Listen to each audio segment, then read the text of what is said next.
Hey, good morning. Welcome to Homestead Healthy. We're Bob. And Beth. And today we're talking about rosemary. If you're not growing it, you should be. We're going to go over some quick things with trimming it up. Then I'm going to show you how to make some great medicinal rosemary tea. Now you can see in the past where I've trimmed it, it's growing new shoots out. Part of the trick of, well, there's really no trick to trimming rosemary, is not to go too far down. Once you get into this wood, no, it's not going to sprout anymore. You're going to get some off the sides. You're going to get some little pieces coming out that you can use to cook with, but you're not going to get any new shoots.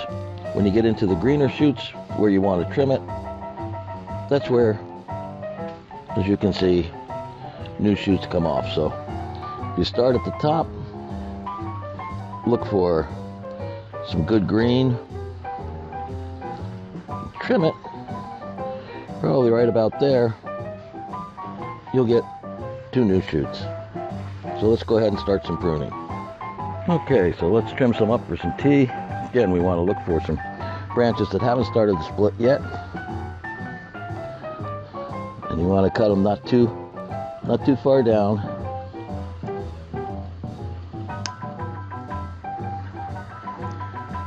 That's also about where you want to cut it if you want to do some shoots. We'll take some in, we'll make some tea, and we'll start a few new plants too. We'll show you how to do all that. Very, very easy.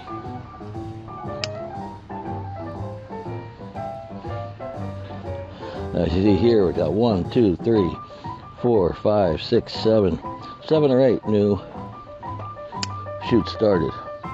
So that's a good one. Here's another one with a lot started from the last time it was pruned. So all this will bush out and have a nice full plant. Cut them just above where you see all these new shoots coming out. Okay, before I get to cleaning all this up, I wanted to take a quick moment and just show you the difference of some old bottom rosemary and the newer shoots up top. As you can see, the older ones, very woody, very stiff. You're not going to get any growth from those. If you trim them out, they're not going to be replaced. They won't grow new shoots. Whereas the newer shoots up top are very flexible, very soft, very green. And you can see the light green versus the dark green of the two. We've got the rosemary inside. Time to clean it up. Very, very simple to clean. Especially if it's fresh like this. Just run your fingers down it and everything comes right off. I'm going to look for 3 here that I want to use to make new plants out of, and I'm going to set those aside. We'll show you those in a moment. And now let's finish these up. See, the tip is very, very green, very flexible, very soft. Pieces may break off, that's fine. And we'll use some for tea. We can even throw some in the dehydrator. You can use some fresh with your meal tonight, whatever you like at this point. And that's why whenever you clean it, it's always, I like to anyway, find 1 or 2 shoots and go ahead and get those started for new plants so that you know you're always going to have some in your garden. But taken care of right, these plants will last years. This one that we got this rosemary off of is, at least 5 years old at this point. And let's turn our attention to the ones we're going to make into plants. I like shoots that are at least 6 to 10 inches long normally. Then I'll peel off half. So you've got a nice good sized stem. And those pieces you peel off and go right in with the rest of the rosemary for eating. Get an X-Acto knife, some type of sharp razor blade, and you're just gonna cut on an angle. Just like that, just so you're increasing the surface area of where the water and the nutrients can get to.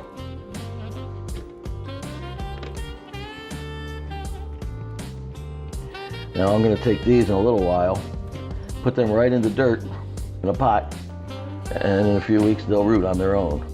In the meantime though, while I'm waiting, got some parsley I'm rooting. I'm just going to stick them in here just to keep them moist. All rinsed and ready. Get a good chopping knife and mince it all up good. You do this again. You want to do this to help release those oils and those flavors when you go ahead and cook it down into your tea or your meal or whatever. But rough cutting it releases those oils, gives everything a chance to really flow well for the natural rosemary.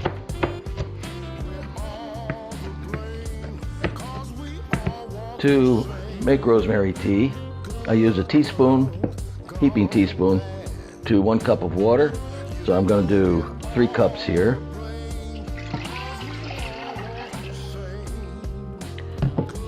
And I like adding the rosemary right away and let it all cook together. That's all there is to it. Now let's get it on the burner. As it starts to cook and come to a boil, you'll start to notice that the water gets a little darker the longer you keep it boiling. That's all the oils and the flavors coming out of the rosemary. I like to, once it comes to a full boil it for about 2 to 3 minutes at the most. Turn it off, let it steep for another 4 or 5. And that gives you a pretty good healthy rosemary tea blend. While it's coming to a boil, let's talk about rosemary. What's it good for? Why do we like it so much? Well, as you know, it smells fantastic. It's got great taste. It adds to any dish.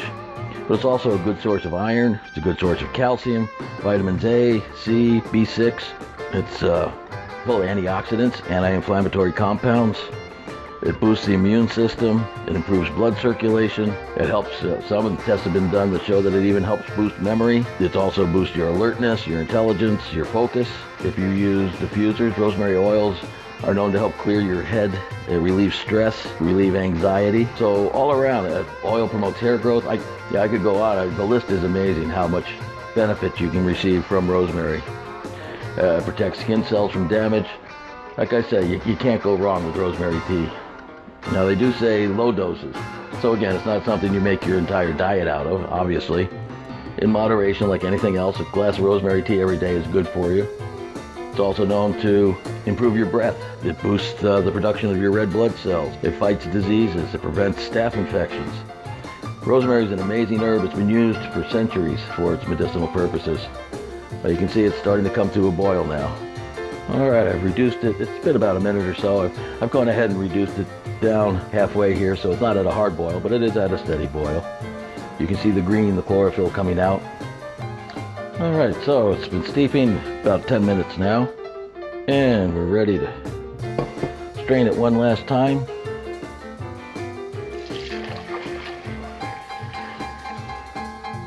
Now what's left, not so much flavor, but you can put it in the mulch pile, add it to your plants, your soil. Still got plenty of good uses, so don't toss it. Rosemary tea, ready to drink. Time to pour a cup and see how we did.